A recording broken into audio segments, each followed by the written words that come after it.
Polisi nchini Afrika Kusini wanafanya uchunguzi kuhusu tuhuma nzito zinazohusisha Duduzile Zuma, binti wa rais wa zamani Jacob Zuma, pamoja na watu wengine wawili. Inadaiwa aliwahadaa wanaume 17 na kuwashawishi waende Ukraine kujiunga upande wa Urusi katika vita vinavyoendelea, akiwapa taarifa kuwa wanajiunga kama walinzi wa chama cha baba yake, chama cha MK. Nkosazana Zuma, dada yake wa kambo, ameeleza kuwa wanaume hao walisafirishwa hadi nchini Urusi na baadaye kutupwa katika maeneo hatari ya mapigano. Hadi sasa Zuma hajatoa kauli kuhusu madai hayo.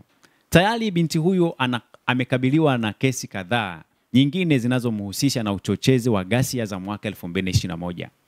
Hivi karibuni ofisi ya Rais Cyril Ramaphosa ilithibitisha kupokea ombi la dharura kutoka kwa wanaume hao 17 wenye umri wa miaka 20 hadi 39 wakitaka kusaidiwa kurejea nyumbani baada ya kujikuta wamenaswa katika eneo la Donbas, eneo ambalo linakumbwa na vita nchini Ukraine. Duduzile Zuma ni binti wa Jacob Zuma, rais wa zamani wa Afrika Kusini, na alizaliwa mwaka 1982 huko Maputo nchini Mozambiki.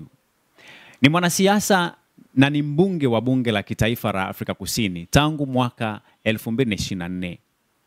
Lakini amekuwa ni mwanachama wa chama cha baba yake, chama cha MK. Amekuwa na mizozo kadhaa, kwani amekabiliwa na mashtaka ya kuhamasisha vurugu kutumia mitandao ya kijamii kama kuhusiana na ghasia za mwaka 2021. Lakini amekuwa na kesi kadhaa, kesi ya uhalifu ambayo inahusiana na vitendo vya kuchochea umma kupitia WhatsApp na Twitter. Tuendelee kufuatilia na kuweza kujua, je, madai haya na tuhuma ambazo zinamkabili binti huyu wa rais wa zamani wa Afrika Kusini yatafikia hatua gani? Hii ni CF Media.